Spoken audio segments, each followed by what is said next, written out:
Hello students, electronics के इस lecture में आज हम एडवांटेज ऑफ नेगेटिव फीडबैक को डिस्कस करने वाले हैं।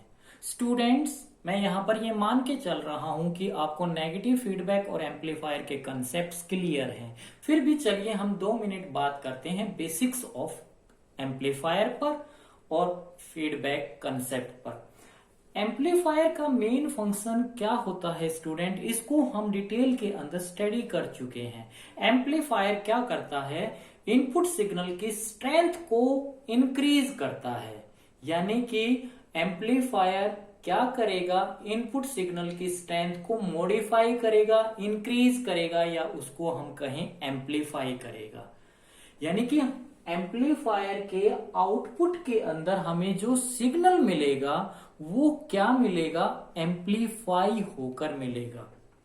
तो मैं ये कह सकता हूं कि एम्पलीफायर हमारे पास कॉमन इमीटर भी हो सकता है, कॉमन कलेक्टर भी हो सकता है, कॉमन इमीटर भी हो सकता है। मैं किसी स्पेसिफिक एम्पलीफायर के सर्किट की बात नहीं कर रहा हूं स्टूडेंट, मैं यहां पर एक एम्पलीफायर के सर्किट को ले रहा हूं और उसको ब्लैक बॉक्स से डिनोट कर रहा हूं।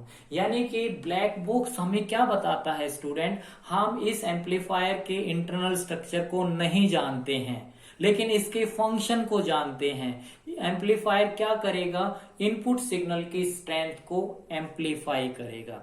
चलिए हम बात कर लेते हैं, अगर इस ब्लैक बॉक्स जो एम्पलीफायर है इसके इनपुट के ऊपर मैं कोई 5 वोल्ट का सिग्नल दे रहा हूं, यानी ये 5 वोल्ट क्या चीज है, इस एम्पलीफायर के लिए इनपुट सिग्नल का काम करेगा। और ये एम्पलीफायर क्या करेगा, इस 5 वोल्ट के सिग्नल को इंक्रीज करेगा, प्रोसेसिंग करेगा, प्रोसेस कर कर क्या करेगा, इसकी स्ट्रेंथ को बढ़ा देगा, इंक्रीज कर देगा। और जो हमें आउटपुट के अंदर सिग्नल मिलेगा उसकी स्ट्रेंथ क्या होकर मिलेगी, हमें एम्पलीफाई होकर मिलेगी। तो मैं स्टूडेंट्स आपको ये बताना चाह रहा हूं, जो मैंने 5 वोल्ट का सिग्नल इस एम्पलीफायर के इनपुट के ऊपर दिया था, आउटपुट के अंदर जो हमें सिग्नल मिला है उसकी स्ट्रेंथ कितनी है, 20 वोल्ट का है। यानी कि ये जो 20 वोल्ट है और ये सिग्नल जो हमें आउटपुट के अंदर मिला है उसको मैं क्या लिख सकता हूं, 20 वोल्ट को मैंने बाइफरकेट कर दिया है तो मैंने उसको क्या लिख दिया है, 4 इंटू 5 वोल्ट। यानी कि 20 क्या चीज है स्टूडेंट, देखिए ये तो कोई आउटपुट सिग्नल है, यानी कि इस 20 को मैंने क्या लिखा है, 4 into 5 volt that is equal to 20 volt. तो ये 20 वोल्ट क्या चीज है, ये है हमारे पास आउटपुट सिग्नल और ये मेरे पास कोई आउटपुट सिग्नल है। यहां से मैं इसको ये लिख दूं, आउटपुट सिग्नल दैट इज ये 20 क्या चीज है मेरे पास, आउटपुट सिग्नल। और ये 4 हमारे पास 4 एज इट इज है और ये 5 जो है ये क्या चीज है स्टूडेंट, ये मेरे पास इनपुट सिग्नल है। तो मैं इसको क्या लिख दूं, that is equal to input signal. तो स्टूडेंट्स मैंने ये सिर्फ एक फैक्टर निकालने की कोशिश की है। ये फैक्टर क्यों निकालना चाहता हूं, इस फैक्टर की वैल्यू मैं इसलिए निकालना चाहता हूं क्योंकि मैं ये देखना चाहता हूं आउटपुट सिग्नल और इनपुट सिग्नल में क्या रिलेशन है। अगर आउटपुट सिग्नल हमें इंक्रीज होकर मिला है तो उसकी स्ट्रेंथ हमें बढ़कर मिली है, इंक्रीज होकर मिली है, इसका मतलब गेन हुआ है कुछ ना कुछ। अगर ये आउटपुट सिग्नल की स्ट्रेंथ डिक्रीज हुई है तो इसमें क्या होगा, डिक्रीमेंट होगा। तो यहां पर एम्पलीफायर तो करता क्या है, आउटपुट सिग्नल की स्ट्रेंथ को क्या करता है, इंक्रीज करता है। तो किस फैक्टर से इंक्रीज कर रहा है, हमें उस फैक्टर की वैल्यू को निकालना था और वो फैक्टर इस एम्पलीफायर के क्या बन जाएगा स्टूडेंट्स, गेन बन जाएगा। क्योंकि उस फैक्टर को हम नामांकरण करेंगे और वो किसका नामांकरण करेंगे, गेन का नाम देंगे। गेन का क्यों नाम देंगे, क्योंकि आउटपुट सिग्नल की स्ट्रेंथ इंक्रीज हो रही है, आउटपुट के अंदर गेन हो रहा है, डिक्रीमेंट नहीं हो रहा है। तो हमने सबसे पहले उस फैक्टर की वैल्यू को निकाला जिस फैक्टर से आउटपुट सिग्नल हमें क्या इंक्रीज होकर मिला है। यानी कि आउटपुट सिग्नल और इनपुट सिग्नल में क्या रिलेशन बनी है कि आउटपुट में जो सिग्नल मिला है वो सिग्नल इक्वल टू कितना टाइम मॉडिफाई होकर इनपुट सिग्नल मिला है। यानी कि ये 20 वोल्ट है तो इसका मॉडिफिकेशन हुआ, कितना टाइम मॉडिफिकेशन हुआ, 4 टाइम मॉडिफिकेशन हुआ।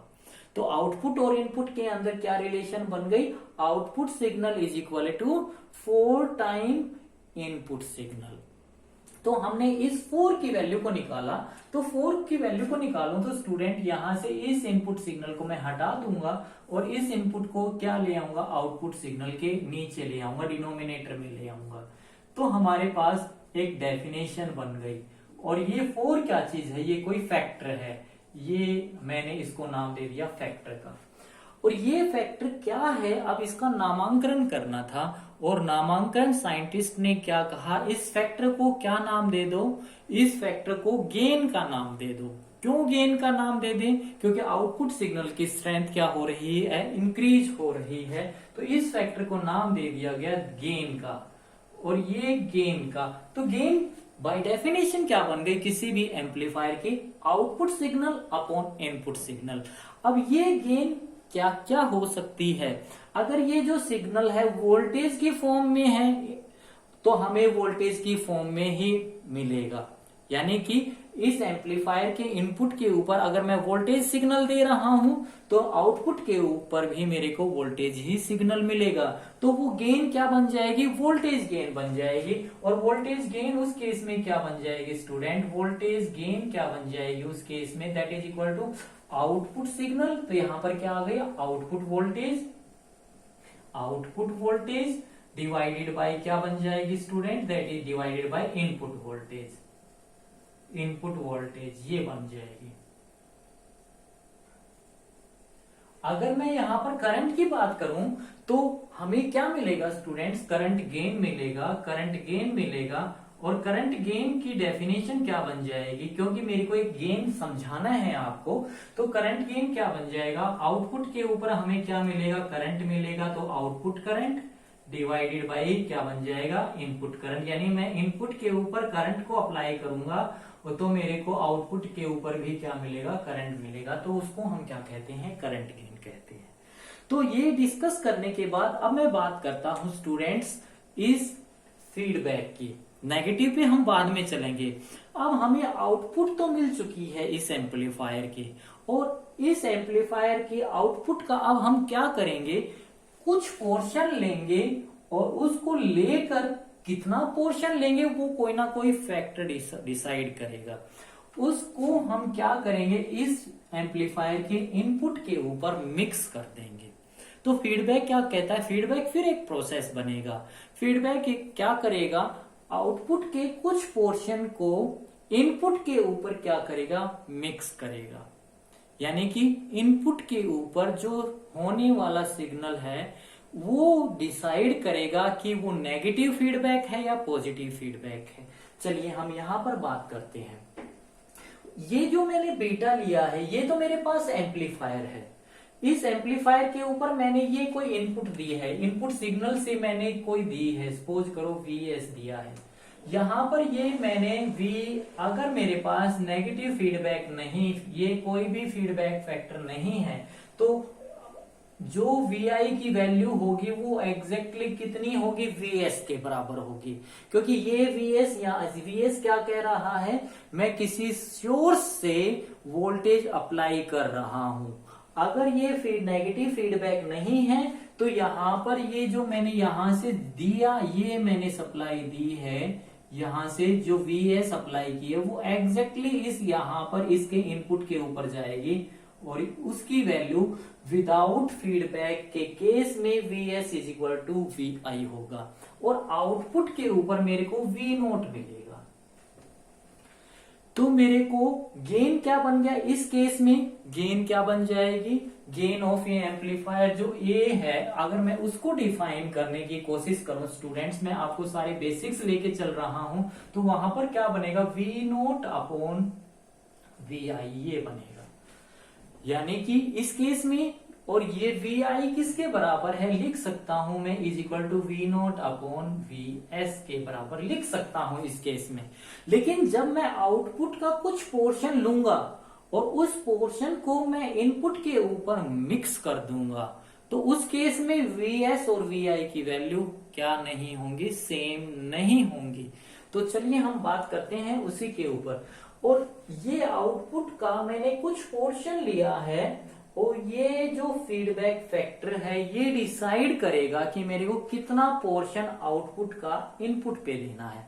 ये जो फीडबैक फैक्टर है स्टूडेंट, ये किस चीज का बना होता है? ये एक पैसिव कंपोनेंट होता है, ये एक्टिव नहीं होता। ये पैसिव कंपोनेंट यानी कि रेजिस्टेंस का बना होता है। ये बीटा है, ये रेजिस्टेंस का बना होता है। और ये क्या, इसकी वैल्यू 1 से कम होती है। तो इस एम्पलीफायर की जो आउटपुट V नोट है वो इस फीडबैक फैक्टर के लिए स्टूडेंट क्या बन जाएगी, इनपुट बन जाएगी। इसका मतलब ये जो V नोट है यहाँ पर एम्पलीफायर की आउटपुट, ये इसके लिए क्या बन गई, इनपुट बन गई यहाँ पर। अब मैं इस फीडबैक की आउटपुट को, अब वो आउटपुट सिग्नल किसका, फीडबैक फैक्टर का, क्या करूंगा, मिक्स करूंगा यहाँ पर। तो वो फीडबैक फैक्टर कि कितना सिग्नल दे रहा हूं, यानी कि मैं फीडबैक सिग्नल को लिख रहा हूं VF। क्या चीज है, ये एक फीडबैक सिग्नल है। और ये कौन सा फीडबैक सिग्नल है, आउटपुट फीडबैक सिग्नल है, जिसको मैं एम्पलीफायर के इनपुट के ऊपर मिक्स करने वाला हूं। तो यहाँ पर स्टूडेंट Vf की वैल्यू कितनी बनेगी, इसको लिखने के लिए हम इस फीडबैक फैक्टर बीटा को क्या लिख सकते हैं, वो ही गेन क्या था, आउटपुट अपॉन इनपुट। तो आउटपुट हमारे पास यहाँ पर है, इनपुट यहाँ पर है। तो आउटपुट कितनी है, Vf है, और इनपुट कितना है स्टूडेंट, V नोट है।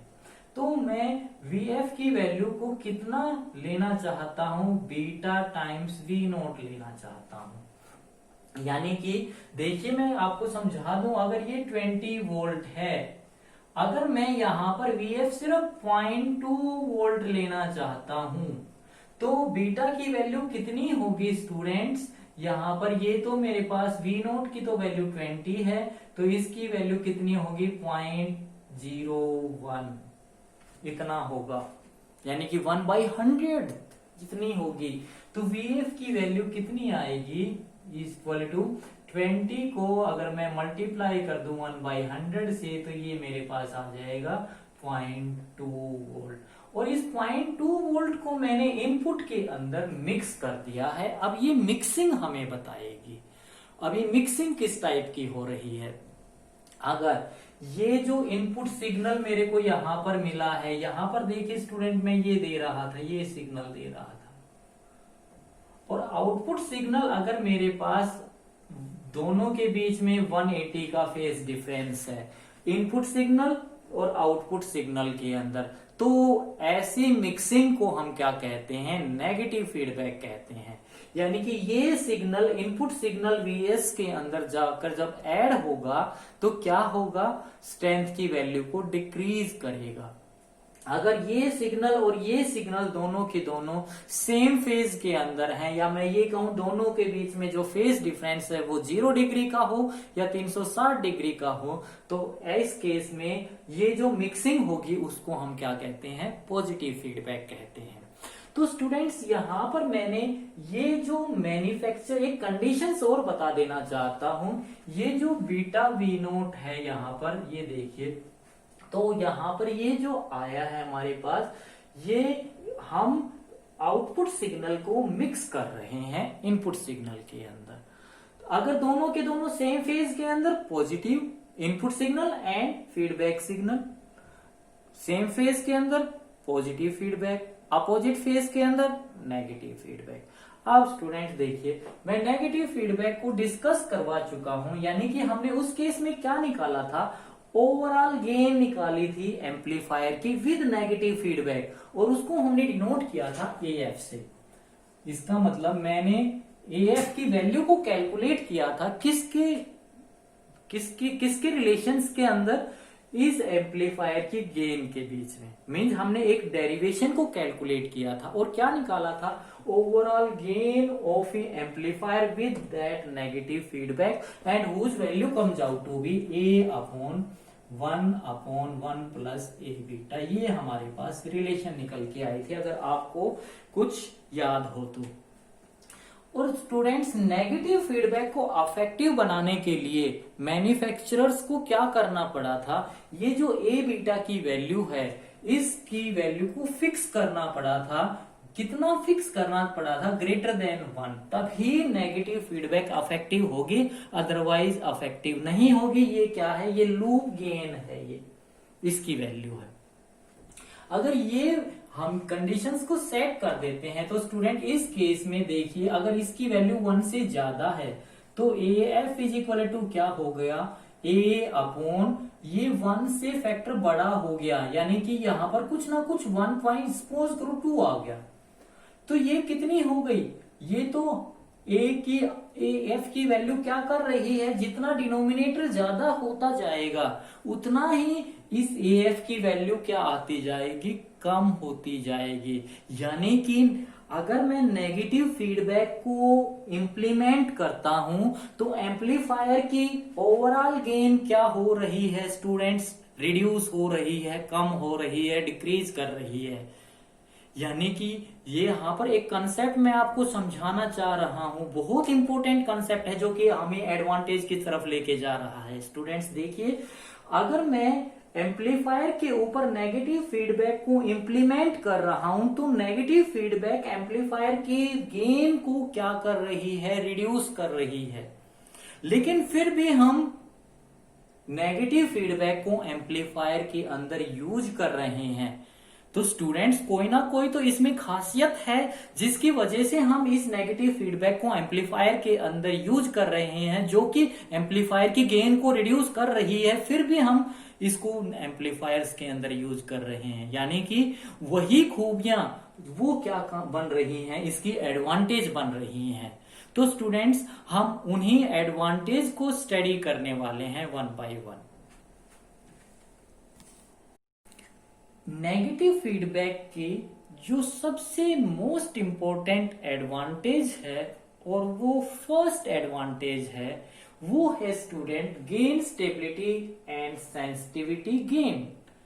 यानी कि जो नेगेटिव फीडबैक है वो एम्पलीफायर की गेन को स्टेबिलिटी प्रोवाइड करेगी, यानी कि गेन को स्टेबल करेगी। कैसे स्टेबिलिटी प्रोवाइड करेगी, हम इसी चीज को डिस्कस करने वाले हैं। तो स्टूडेंट, जो ये हमारा नेगेटिव फीडबैक का नेटवर्क है, मैं इस नेगेटिव फीडबैक के सर्किट में से इस फीडबैक सर्किट को सेपरेट कर रहा हूं, यानी कि एम्पलीफायर सर्किट को और फीडबैक सर्किट को, दोनों को मैंने सेपरेट कर दिया है। और अब मैं आपको ये समझाऊंगा कि जो ये एम्पलीफायर सर्किट है, जो ये इसकी गेन ए है, इसको ये जो नेगेटिव फीडबैक है ये कैसे स्टेबिलिटी प्रोवाइड करेगी। जब स्टूडेंट्स, अगर आपको याद है तो हमने एम्पलीफायर को डिस्कस करते टाइम पे हमने ये देखा था कि एम्पलीफायर की जो गेन है वो काफी पैरामीटर्स के ऊपर डिपेंड करती है। और एम्पलीफायर की गेन को हमने किस में डिफाइन किया था स्टूडेंट्स? अगर मैं करंट गेन की बात करूं तो करंट गेन क्या होगा? Output current upon input current. अगर मैं वोल्टेज गेन की बात करूं तो output voltage upon input voltage, यही तो आएगा। तो मैं करंट गेन की बात कर रहा हूं यहां पर। देखिए, तो करंट गेन में क्या ले रहा हूं? आउटपुट करंट कौन सा आता है? Collector current. और ये इनपुट जो करंट आएगा वो किसके ऊपर डिपेंड करता है? कॉन्फ़िगरेशंस पर। यानी कि मैं कॉमन बेस लूंगा तो इनपुट करंट आएगा इमीटर IE। अगर मैं यहां पर कॉमन इमीटर कॉन्फ़िगरेशन लूंगा तो यहां पर बेस इनपुट करंट आएगा। यानी कि हमारे पास करंट गेन जो बना, output current that is a collector current, input current that is the emitter current in case of a common base configuration. And common emitter configuration, output current collector current ही होगा, input current क्या होगा?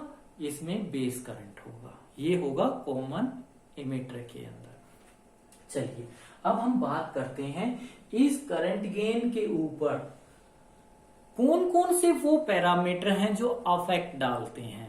Student सबसे पहला जो most important factor है वो है टेम्परेचर का, यानी कि इस कोलेक्टर करंट के ऊपर टेम्परेचर का क्या अफेक्ट पड़ता है। अगर अफेक्ट पड़ता है तो कोलेक्टर करंट के ऊपर टेम्परेचर का अफेक्ट पड़ने से किस किस में चेंज आता है, इस चीज को हम स्टडी करने वाले हैं। स्टूडेंट मैं यहाँ पर कौन सी कॉन्फ़िगरेशन को लेके चल रहा हूं, कॉमन बेस कॉन्फ़िगरेशन को, और आपने कॉमन बेस कॉन्फ़िगरेशन स्टडी कर रखी है। और मैं यहाँ पर ये इसलिए कोलेक्टर करंट की वैल्यू को यहाँ पर निकाल रहा हूं कि आप एकदम से ये ना सोचें कि ये कहां से आ गया। ये जो वैल्यू मैंने लिख रखी है स्टूडेंट, ये कॉमन बेस कॉन्फ़िगरेशंस के अंदर हम निकाल चुके हैं। तो वहां पर देखिए इमीटर करंट क्या बनता है स्टूडेंट, दोनों base current and collector current का कॉम्बिनेशन बनता है। अगर मैंने कोलेक्टर करंट की वैल्यू को निकाला कॉमन बेस कॉन्फ़िगरेशन के अंदर, तो उसकी वैल्यू कितनी निकल के आई थी, अगर आपको याद हो, IC is equal to alpha time IE plus ICBO। ये क्या चीज है, रिवर्स सैचुरेशन करंट है, माइनॉरिटी चार्ज कैरियर करंट है।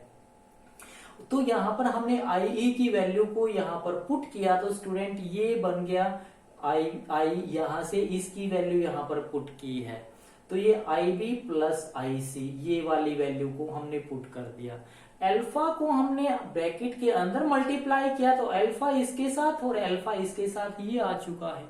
और इस IC को हम लेफ्ट हैंड साइड में ले आए, IC हमारा यहां पर था तो IC को हमने कॉमन निकाल लिया, तो ये बन गया 1 माइनस अल्फा।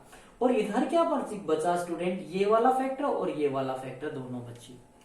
और स्टूडेंट यहां से हमने कोलेक्टर करंट की वैल्यू को निकाला तो इस फैक्टर से थ्रू आउट हमने डिवाइड कर दिया, इसके नीचे ये डिवाइड कर दिया और इसके नीचे 1 अपॉन ये आ गया। अब इस फैक्टर की वैल्यू को हमने स्टूडेंट बीटा पुट कर दिया था, तो इस फैक्टर की वैल्यू क्या बन गई 1 प्लस बीटा, यानी कि बीटा की वैल्यू अगर ये है, अगर मैं 1 प्लस बीटा की वैल्यू निकालूं यानी कि 1 प्लस बीटा की वैल्यू ये पुट करूं, तो यहाँ पर एलसीएम लिया हमने 1 माइनस अल्फा, तो ये हमारे पास अल्फा से अल्फा कट गया और ये क्या आ गया 1 अपॉन 1 माइनस अल्फा, यानी कि इसकी वैल्यू में क्या लिख सकता हूं 1 प्लस बीटा। तो हमारे पास कोलेक्टर करंट की वैल्यू ये बन चुकी है स्टूडेंट। और ये ICBO क्या चीज है, रिवर्स सैचुरेशन करंट है स्टूडेंट। जैसे जैसे मैं टेम्परेचर को इंक्रीज करता हूं तो वहां पर हमने क्या देखा था, आपको याद हो, वहां पर कोवलेंट बॉन्डिंग ब्रेक होती है और कोवलेंट बॉन्डिंग के ब्रेक होने से रिवर्स सैचुरेशन करंट इंक्रीज करता है एकदम से। अगर reverse saturation minority charge carriers flow करते हैं एकदम से, यानी कि रिवर्स सैचुरेशन करंट की वैल्यू अगर इंक्रीज होगी तो यहाँ पर किसकी वैल्यू इंक्रीज होगी, कोलेक्टर करंट की वैल्यू इंक्रीज होगी। यानी कि टेम्परेचर को अगर मैं इंक्रीज करूंगा तो कोलेक्टर करंट की वैल्यू क्या होगी, चेंज होगी। अगर कोलेक्टर करंट की चेंज होगी तो करंट गेन क्या होगी स्टूडेंट, चेंज होगी। इसका मतलब टेम्परेचर का अफेक्ट किसके ऊपर पड़ेगा, गेन ऑफ एम्पलीफायर के ऊपर पड़ेगा। ये मैंने कंसेप्ट यहां पर समझाया है। दूसरा जो कंसेप्ट है एजिंग अफेक्ट का, और एजिंग अफेक्ट क्या कहता है स्टूडेंट, जितना एम्पलीफायर पुराना होगा उसके कंपोनेंट उतने ही पुराने होते जाएंगे, यानी वो घिस जाएंगे। तो एजिंग अफेक्ट की वजह क्या कहता है, जितना हमारा एम्पलीफायर पुराना होगा, जितना हमारे कंपोनेंट एम्पलीफायर के पुराने होंगे, उसकी वजह से इफ गेन के अंदर क्या अफेक्ट आ रहा है देखिए। तो स्टूडेंट देखिए, एम्पलीफायर हमारा एक्टिव रीजन में वर्क कब करता है, एक्टिव रीजन में हमारा एम्पलीफायर तभी वर्क करता है एक तो हम उसको प्रॉपर बायसिंग प्रोवाइड करें, और प्रॉपर बायसिंग हम किससे प्रोवाइड करते हैं? बायसिंग सप्लाई से, बैटरी एलिमिनेटर से प्रोवाइड करते हैं। अगर वो बैटरी एलिमिनेटर जितनी पुरानी होती जाएगी तो उसकी रेजिस्टेंस जितने पुराने होते जाएंगे, वीक होते जाएंगे, तो उसकी वैल्यू एग्जैक्ट अप्लाई नहीं होगी। तो हमारा ट्रांजिस्टर एक्टिव रीजन में, हमारा एम्पलीफायर एक्टिव रीजन में वर्क नहीं कर पाएगा। अगर एक्टिव रीजन में वर्क नहीं कर पाएगा तो हमें फेथफुल एम्पलीफिकेशन ही नहीं मिल पाएगी। दूसरा, अगर हमारा जितना एम्पलीफायर पुराना होगा उसके रेजिस्टेंस उतने ही पुराने होते जाएंगे, वो उतने ही वीक होते जाएंगे, और रेजिस्टेंस जितना वीक होगा तो डायरेक्टली किसके ऊपर अफेक्ट आएगा? गेन के ऊपर अफेक्ट आएगा। यानी कि हमने क्या देखा है, इस एम्पलीफायर की गेन के ऊपर अफेक्ट किस किस का पड़ेगा? टेम्परेचर का पड़ेगा। नंबर 2, एजिंग अफेक्ट काम करेगा। तो इन दोनों इफेक्ट काम करने से इस एम्पलीफायर की गेन के ऊपर क्या इफेक्ट आ रहा है, सबसे पहले हम ये देखना चाहते हैं।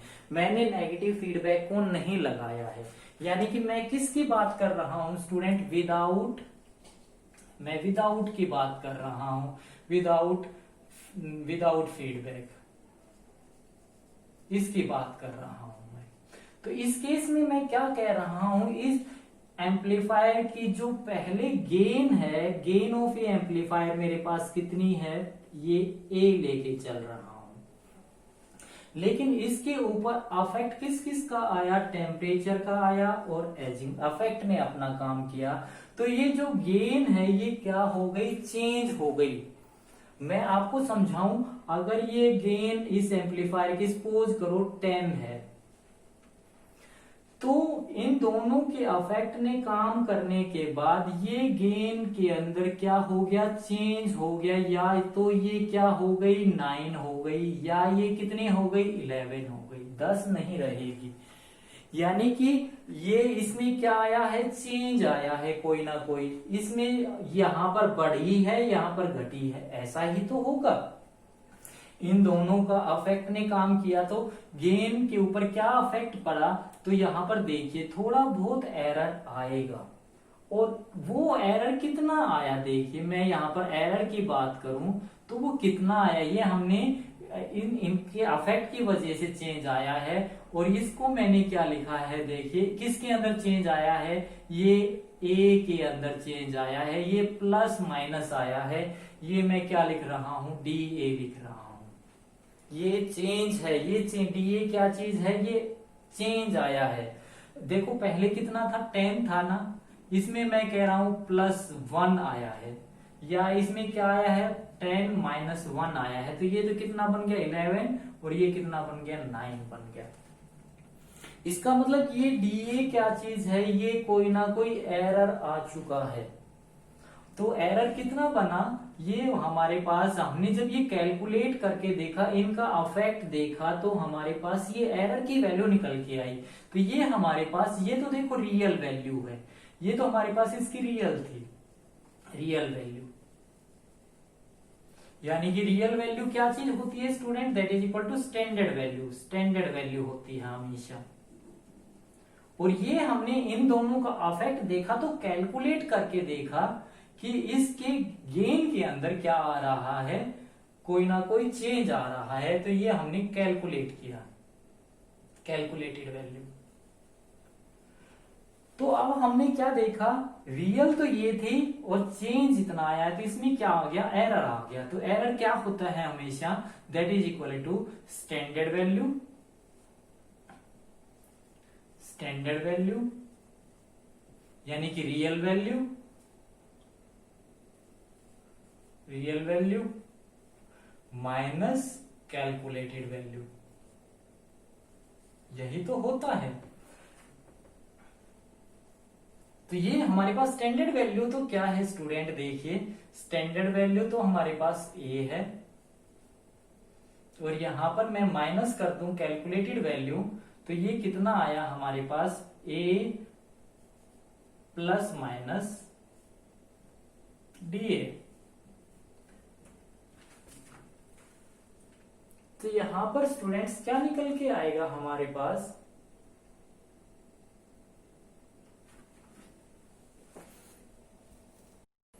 नेगेटिव फीडबैक की जो फर्स्ट एडवांटेज है वो है gain stability and sensitivity gain. और ये नेगेटिव फीडबैक की एक बहुत इंपॉर्टेंट एडवांटेज है। यानी कि नेगेटिव फीडबैक क्या करेगी, एम्पलीफायर की गेन को स्टेबिलिटी प्रोवाइड करेगी।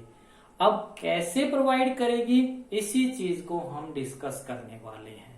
स्टूडेंट, जो हमारे पास ये फीडबैक नेटवर्क था, मैं इसमें से इस फीडबैक नेटवर्क को सेपरेट कर रहा हूं, यानी कि एम्पलीफायर सर्किट को और फीडबैक सर्किट को सेपरेट कर रहा हूं। और मैं यहां पर ये देखना चाहता हूं, जो ये नेगेटिव फीडबैक है ये इस एम्पलीफायर के ऊपर क्या अफेक्ट डाल रही है। यानी कि हम क्या देखना चाहते हैं, ये जो नेगेटिव फीडबैक है ये इस एम्पलीफायर की गेन ए के ऊपर क्या अफेक्ट डालेगी, इस चीज को स्टडी करने वाले हैं।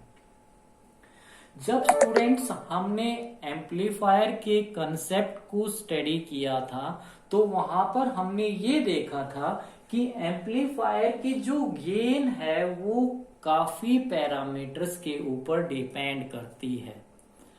और उन पैरामीटर्स में से जो मोस्ट इंपोर्टेंट पैरामीटर हैं वो कौन कौन से हैं, टेम्परेचर और दूसरा एजिंग अफेक्ट। एजिंग अफेक्ट क्या कहता है, जब एम्पलीफायर जितना पुराना होगा उसके कंपोनेंट जितने ज्यादा पुराने होंगे उन कंपोनेंट की वजह से गेन के ऊपर क्या अफेक्ट पड़ रहा है, इस अफेक्ट को क्या बोला गया, एजिंग अफेक्ट। यानी कि हम क्या देखना चाह रहे हैं स्टूडेंट, जो ये एम्पलीफायर की गेन है इस गेन के ऊपर नेगेटिव फीडबैक का क्या अफेक्ट है।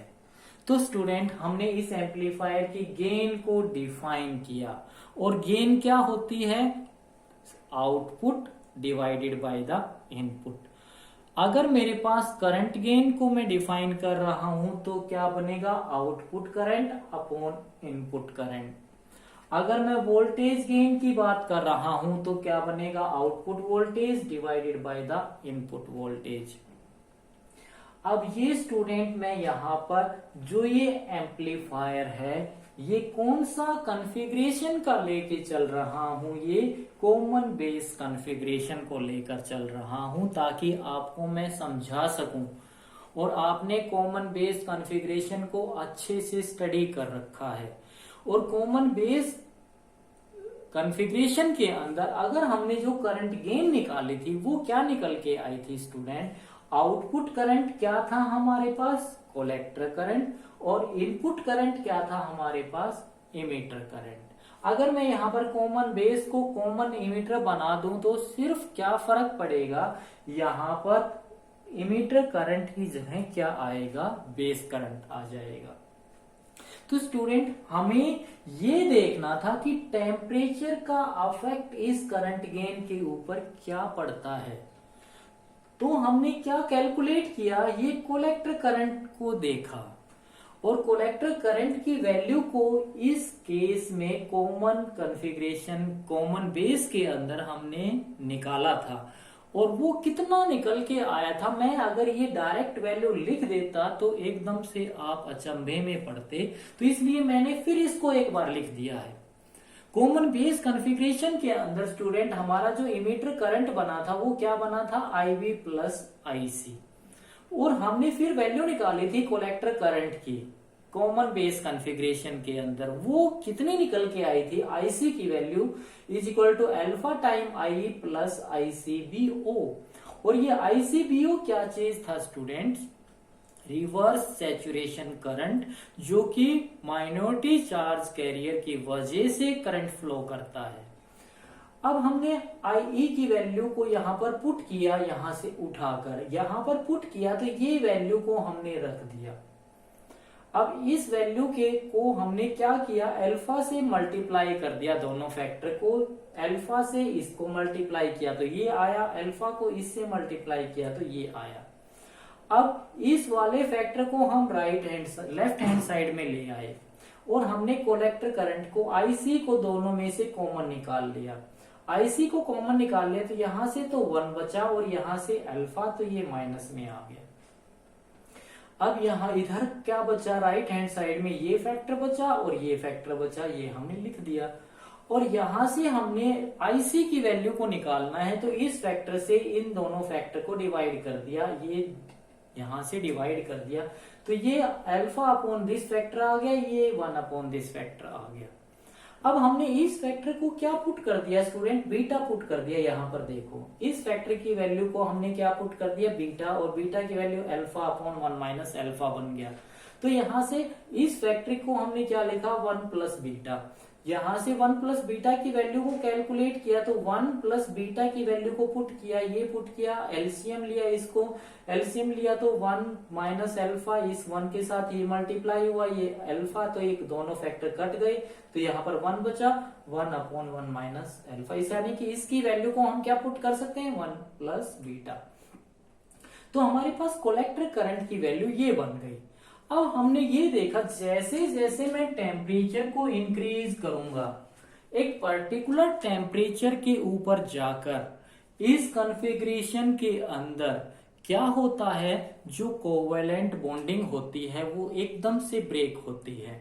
और कोवेलेंट बॉन्डिंग के ब्रेक होने से वहां पर क्या, चार्ज कैरियर्स का फ्लो बढ़ता है एकदम से, और माइनॉरिटी चार्ज कैरियर्स का फ्लो बढ़ता है। रिवर्स सैचुरेशन करंट की वैल्यू एकदम से बढ़ती है, यानी कि क्या बढ़ेगा, आईसीवीओ बढ़ेगा, रिवर्स सैचुरेशन करंट बढ़ेगा। और इसके बढ़ने से एकदम से क्या बढ़ेगा, कोलेक्टर करंट बढ़ेगा। यानी कि टेम्परेचर के इंक्रीज करने से कोलेक्टर करंट की वैल्यू इंक्रीज करेगी, यानी कि कोलेक्टर करंट की वैल्यू इंक्रीज करेगी तो यहां पर करंट गेन की वैल्यू क्या करेगी, इंक्रीज करेगी। यानी कि टेम्परेचर का अफेक्ट इस एम्पलीफायर की गेन के ऊपर पड़ रहा है। दूसरा, एजिंग अफेक्ट क्या कहता है स्टूडेंट्स, ये हमारा एम्पलीफायर हमें फेथफुल एम्पलीफिकेशन कब देता है, जब ये एक्टिव रीजन के अंदर वर्क करता है। और एक्टिव रीजन के अंदर वर्क करवाने के लिए हमारे पास कुछ कंडीशंस हैं। हमें नंबर 1 तो प्रॉपर बाइसिंग करनी पड़ती है, और बाइसिंग करने के लिए हम क्या प्रोवाइड करते हैं, बाइसिंग सप्लाई प्रोवाइड करते हैं। यानी कि जितना एम्पलीफायर हमारा पुराना होगा उतनी ही हमारी बाइसिंग सप्लाई की वैल्यू क्या होगी, कम होती जाएगी, यानी कि उसके कंपोनेंट्स क्या होते जाएंगे, वीक होते जाएंगे। अगर कंपोनेंट वीक होंगे तो पावर सप्लाई की वैल्यू जो कि बाइसिंग प्रोवाइड कर रही है, अगर उनकी वैल्यू क्या होगी, कम होगी, तो हमारा एम्पलीफायर एक्टिव रीजन के अंदर वर्क नहीं कर पाएगा और हमें फेथफुल एम्पलीफिकेशन नहीं मिल पाएगी। दूसरा, एजिंग अफेक्ट क्या कहता है, जितना हमारा एम्पलीफायर पुराना होगा उसके अंदर लगे हुए रेजिस्टेंस उतने ही पुराने होते जाएंगे, और रेजिस्टेंस जितना पुराना होता है उसकी वैल्यू उतनी ही वीक होती जाती है। तो एजिंग अफेक्ट क्या कहता है कि कंपोनेंट्स जितना पुराना होगा हमारा एम्पलीफायर फेथफुल एम्पलीफिकेशन प्रोवाइड नहीं कर पाएगा। तो इन दोनों का अफेक्ट किसके ऊपर पड़ रहा है, इस एम्पलीफायर की गेन के ऊपर पड़ रहा है। तो सबसे पहले स्टूडेंट्स हमने इस एम्पलीफायर की गेन को स्टडी किया, और हमने क्या कैलकुलेट किया, सबसे पहले हमने स्टडी किया, इस फीडबैक को नहीं लगाया, यानी कि हमने गेन को स्टडी किया, गेन ऑफ ए एम्पलीफायर को स्टडी किया, gain of a amplifier without feedback. तो हमने क्या स्टडी किया ये देखना है स्टूडेंट, इस चीज को हम देखना चाहते हैं। तो हमने क्या देखा यहां पर, तो हमारे पास क्या निकल के आया यहां पर, तो ये हमारे पास जो निकल के आएगा वो देखो,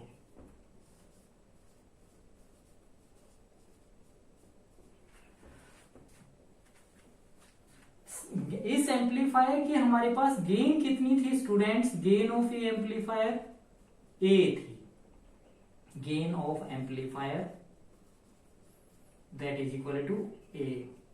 लेकिन इन दोनों ने जब इस ए के ऊपर अफेक्ट डाला तो इस ए के अंदर क्या आ गया, वेरिएशन आ गया। सपोज करो मैं आपको एग्जांपल समझा रहा हूं, इसकी वैल्यू 10 है।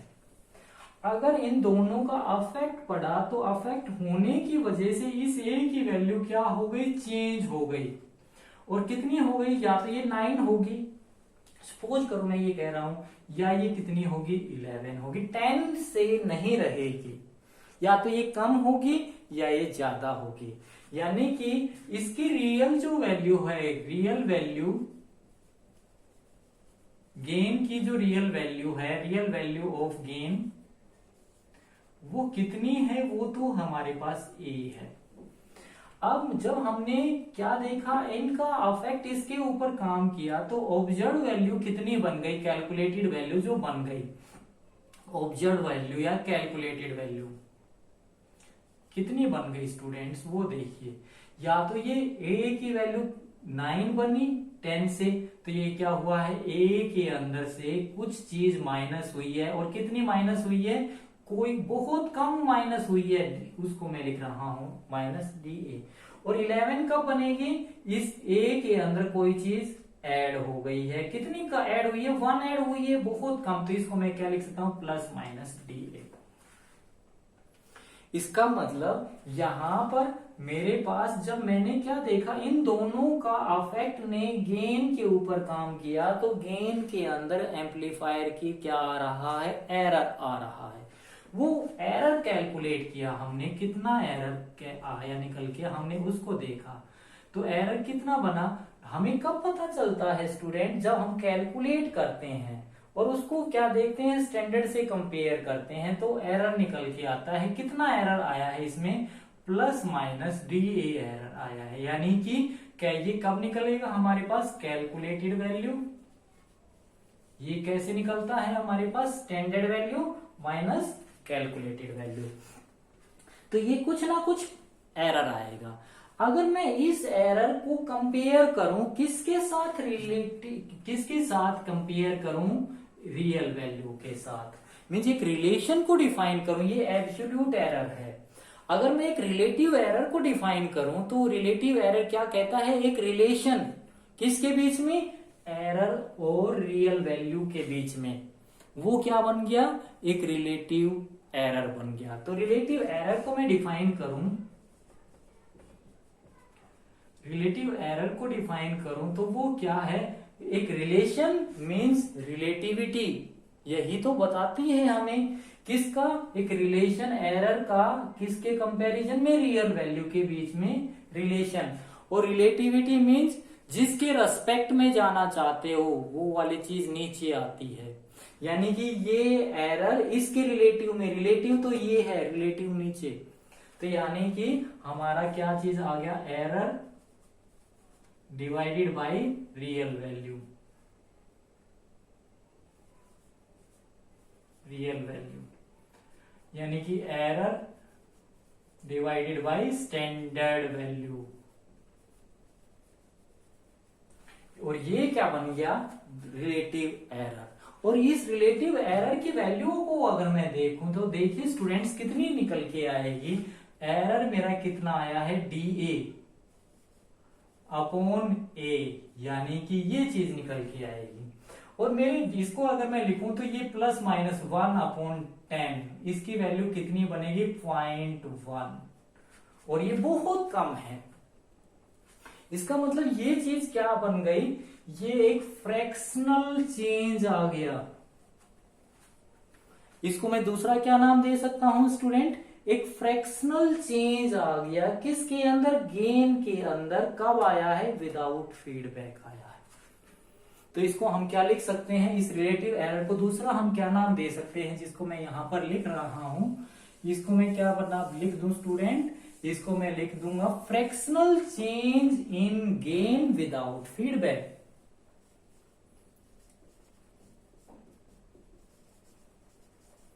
Fractional change in gain without feedback.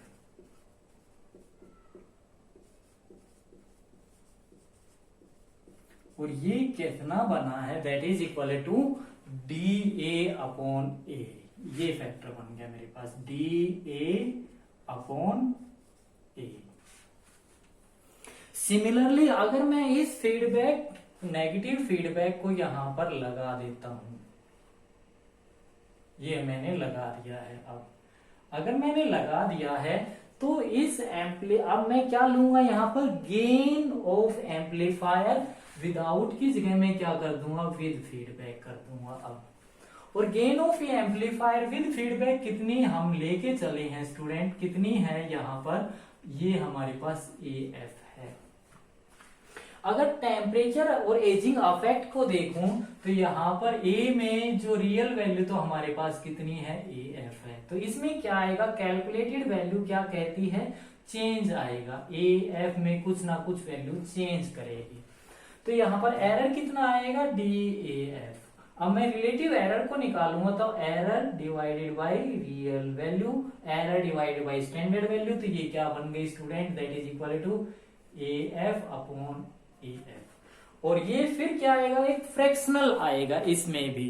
तो ये क्या बन गया student, A fractional change in gain with feedback, ये हमारे पास ये बन गया। तो यहां से मैं क्या लिख दूं, fractional change in gain with feedback, ये बन गया। और ये कितना बन गया, ये DAF अपॉन AF। अब स्टूडेंट्स ये स्टडी करने के बाद अब हमें इन दोनों के बीच में एक रिलेशन को स्टडी करना था। क्यों? क्योंकि मैं ये कह रहा हूं ये नेगेटिव फीडबैक इस एम्पलीफायर की गेन को स्टेबिलिटी प्रोवाइड करेगी। वो कैसे प्रोवाइड करेगी वही तो जानने की कोशिश करें। तो हमें इन दोनों के बीच में एक रिलेशन को डिफाइन करना था। और रिलेशन जब भी आती है तो वो एक फैक्टर आता है। तो हमने वो फैक्टर, देखो ये मेरे पास क्या चीज है, मेरे पास इनमें से स्टैंडर्ड वैल्यू कौन सी है स्टूडेंट, स्टैंडर्ड वैल्यू तो मेरे पास विदाउट फीडबैक है। और ये मेरे पास कौन सी है, कैलकुलेटेड वैल्यू है। और फैक्टर हमेशा क्या कहता है, जो हमारी स्टैंडर्ड वैल्यू है वो नीचे आती है और कैलकुलेटेड वैल्यू क्या आती है, ऊपर आती है। जैसे मैं आपको एग्जांपल दूं, अगर आपके 600 के एग्जाम हुए हैं तो स्टैंडर्ड वैल्यू क्या हो गई 600, और आपने गेन कितना किया, मान लो 560 गेन किया, तो वो तुम्हारी कैलकुलेटेड वैल्यू है, ऑब्जर्व वैल्यू है।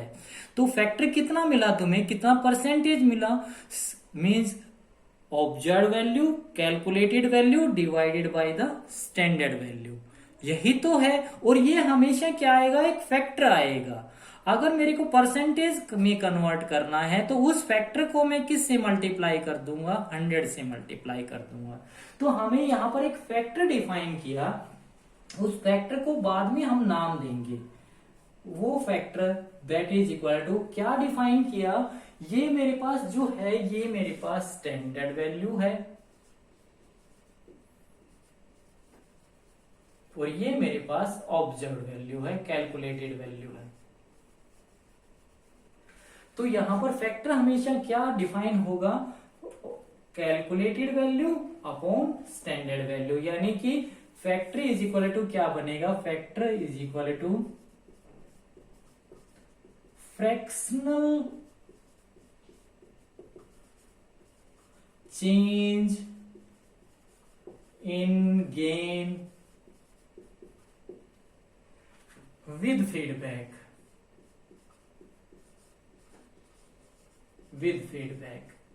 divided by fractional change in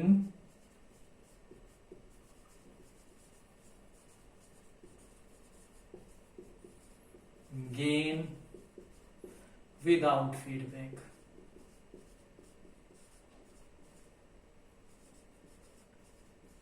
और ये मेरे पास क्या बन गया स्टूडेंट, ये जो फैक्टर बना that is equal to,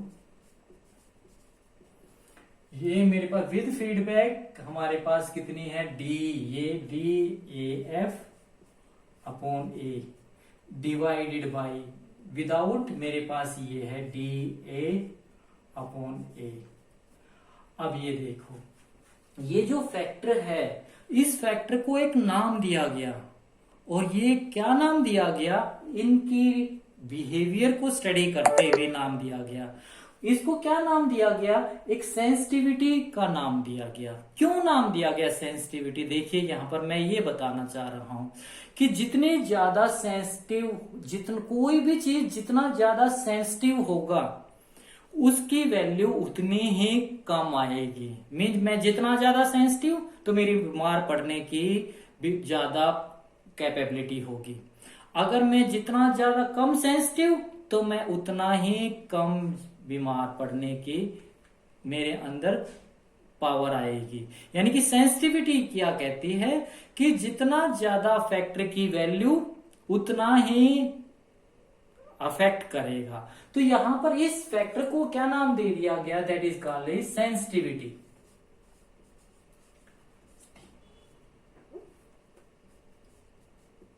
sensitivity, और ये सेंसिटिविटी किसके अंदर है, गेन के अंदर है। तो हमने इसको नाम दे दिया गया सेंसिटिविटी गेन, यहां से।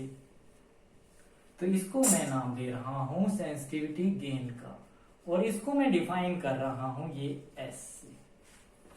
अब मैं यहां पर आपको ये चीज प्रूव करके दिखाऊंगा कि हमारा सेंसिटिविटी किस कब अप्लाई करेंगे, और इसको हमें समझना है। तो देखिए स्टूडेंट्स, मैं नेगेटिव फीडबैक की हेल्प से क्या निकाल चुका हूं, गेन को स्टडी कर चुका हूं, और उस केस में हमने ओवरऑल गेन निकाली थी एम्पलीफायर की, और वो क्या निकल के आई थी, AF इज इक्वल टू हमारे पास A/1 प्लस A बीटा, ये निकल के आई थी। और मैंने ये कहा था ये सेंसिटिविटी का फैक्टर हम कब अप्लाई करेंगे, मैं इस चीज को बताना चाह रहा हूं।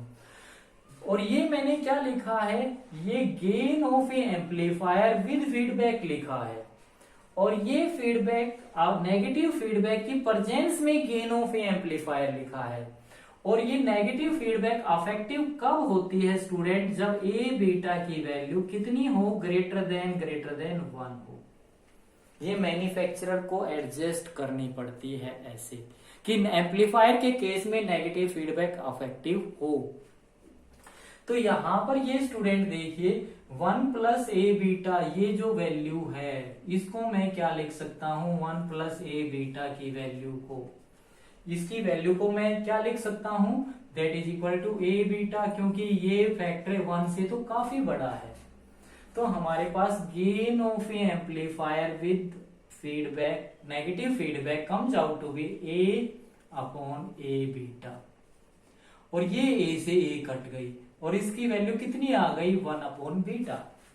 यहां पर देखिए ये क्या है, gain of a amplifier with feedback, negative feedback is equal to 1 beta, यानी कि ये तो क्या है, बीटा फीडबैक फैक्टर। यानी कि हमारे पास गेन ऑफ ए एम्पलीफायर किसके ऊपर डिपेंड नहीं कर रही है, internal gain of a amplifier के ऊपर तो डिपेंड कर ही नहीं रही।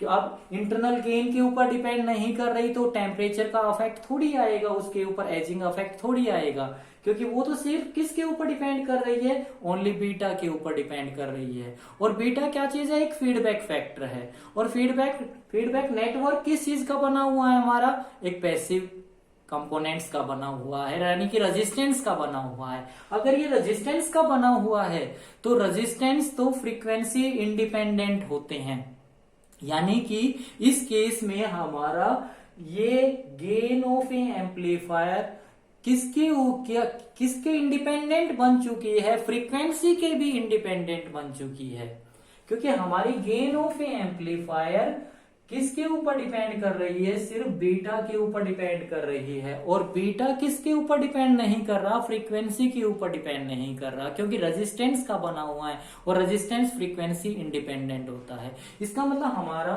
Gain of a amplifier is independent, does not very with the frequency. ये मैंने कंडीशन ली है, ये कंडीशन अगर ये वाली कंडीशन फुली मैच ना करे, अगर ये कंडीशन फुल्ली मैट नहीं करे तो ये वाली चीज काम थोड़ी करेगी। अगर ये कंडीशन फुल्ली मैट ना करे, जो मैन्युफैक्चरर्स ने फिक्स की है, ये कंडीशन फुल्ली मैट ना करे, तो हमें गेन स्टेबिलिटी को क्या करना पड़ेगा, डिफाइन करने के लिए, गेन स्टेबिलिटी को एक्सप्रेस करने के लिए हमें एक और फैक्टर डिफाइन करना पड़ेगा, और वो क्या है, सेंसिटिविटी गेन का है। और सेंसिटिविटी गेन को मैं डिफाइन कर चुका हूं, that is defined as a ratio of fractional change in gain with feedback divided by the fractional change in gain without feedback, और ये आएगी। और इसकी वैल्यू को कैलकुलेट जब हम करते हैं तो यहां पर हमारे पास देखिए, ये हमारे पास एक हमने कैलकुलेट किया हुआ है। इस केस में हमारे पास ए बीटा अफेक्टिव नहीं है, ये अफेक्टिव नहीं है, तो हमने इसका क्या ले लिया, लॉग ले लिया, और नेचुरल लॉग लिया दोनों साइड से, लॉग और ई लिया, A F is equal to, इसका लॉग लेंगे तो दोनों साइड से log of A minus log of 1 plus A beta. और स्टूडेंट ये देखिए, ये DAF निकालना है, DA निकालना है, तो हमने इसको डिफरेंशिएट कर दिया दोनों साइड से, तो यहां से इसका डिफरेंशिएशन कितना आएगा, 1/AF, और DA का कितना आ गया, इस AF का कितना आ गया, DAF इज इक्वल टू, इसका कितना आ गया, 1/A इंटू DA, माइनस इसका कितना आ गया, 1/1 प्लस ए बीटा, तो यहां से इसका 1 का 0 और ए का बीटा, यहां से ए, इसका बीटा तो कांस्टेंट है, बीटा नेटवर्क, तो ए का कितना आ गया, DA बीटा इंटू ए का कितना आ गया, 1 आ गया यहां से।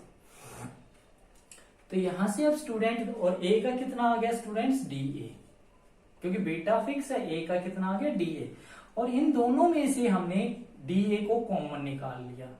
इसको और क्या लिख सकते हैं, इन दोनों में से DA अपन A को कॉमन निकाल लिया, कॉमन निकाल लिया, तो अंदर क्या बचा, 1 माइनस, ये तो बाहर निकल गया, और यहां पर DA तो निकल गया नीचे, A निकल गया, तो ऊपर A beta upon 1 plus A beta, ये रह गया। और इसको और क्या सिंप्लीफाई कर सकते हैं हम, DA अपॉन A, एलसीएम जब हमने लिया तो क्या बन गया, ये 1 plus A beta minus A beta upon 1 plus A beta, और ये ए बीटा से ये ए बीटा कट गया, तो ये क्या आ गया स्टूडेंट हमारे पास, दैट इज इक्वल टू, इसको मैं इसके नीचे ले आया, DA अपॉन ए, तो स्टूडेंट ये इसको मैं मिटा रहा हूं, यहां से ये मिट चुका है, और ये DA इसके नीचे आ चुका है, यहां से ये फैक्टर ये कट चुका है, तो इसकी वैल्यू कितनी आ गई, that is equal to 1 upon 1 plus A beta, ये आ चुकी है। और ये मैंने क्या डिफाइन किया है, that is equal to sensitivity S। देखिए अब ये मैं, इसका मतलब मेरे पास S की वैल्यू क्या आ चुकी है, S is equal to 1/1 plus A beta, लेकिन इस ए बीटा की वैल्यू क्या है स्टूडेंट्स, 1 से तो ज्यादा होगी। अगर ये देखो 1/2 बन गई, तो सेंसिटिविटी क्या कर रही है, रिड्यूस कर रही है, सेंसिटिविटी क्या कर रही है, डिक्रीज कर रही है। यानी कि क्या कहना चाह रहा है, ये सेंसिटिविटी क्या कर रही है मेरी, इस केस में सेंसिटिविटी मेरी डिक्रीज कर रही है, और सेंसिटिविटी मेरी क्या करेगी, डिक्रीज करेगी विद किस फैक्टर से डिक्रीज करेगी, 1/1 प्लस ए बीटा से, ये डिक्रीज करती जाएगी। इसका मतलब जितना सेंसिटिविटी कम होगी, जितना सेंसिटिविटी कम होगी उतना ही चीज क्या होगा, स्टेबल होगा। जैसे मेरे अंदर, मैं क्या कहना चाह रहा हूं, मैं सेंसिटिव कम हूं तो मेरे बुखार कम होगा, अगर मैं सेंसिटिव ज्यादा हूंगा तो मेरे बुखार ज्यादा होगा, मैं बीमार ज्यादा पड़ूंगा। इसका मतलब जितनी सेंसिटिविटी क्या हो रही है मेरी कम हो रही है, तो मैं उतना ही क्या हो रहा हूं, स्टेबल हो रहा हूं। अगर मेरी सेंसिटिविटी बढ़ेगी तो मैं उतना ही डिसेंसिटिव हो रहा हूं, यानी कि मेरा क्या, इसमें रिलेशन क्या बन गई, सेंसिटिविटी जितनी कम होगी उतनी ही चीज क्या होगी, स्टेबल होगी। और स्टेबल क्या होगी, गेन एम्पलीफायर की स्टेबल होगी। तो ये स्टूडेंट बहुत इंपॉर्टेंट आर्टिकल है। तो ये सेंसिटिविटी किस केस में आएगी, जब ए बीटा की कंडीशन फुली मैच नहीं करेगी, उस केस में हम गेन स्टेबिलिटी को किस पैरामीटर से डिफाइन करेंगे, सेंसिटिविटी से डिफाइन करेंगे। अगर ये कंडीशन फुली मैच करती है तो हमें सेंसिटिविटी को डिफाइन नहीं करना है। तो उस केस में हमारे पास जो गेन आती है, ओवरऑल गेन किसके ऊपर डिपेंड करती है, वो सिर्फ बीटा के ऊपर डिपेंड करती है। अगर इसकी ये कंडीशन ए बीटा की फुली मैच करे तब ये है, और ए बीटा की वैल्यू फुली मैच ना करे तब हमारी ये चीज है। तो ये था गेन स्टेबिलिटी, जो कि एक बहुत इंपॉर्टेंट एडवांटेज है। नेक्स्ट लेक्चर के अंदर हम नेगेटिव फीडबैक की दूसरी एडवांटेज को डिस्कस करेंगे। Thank you.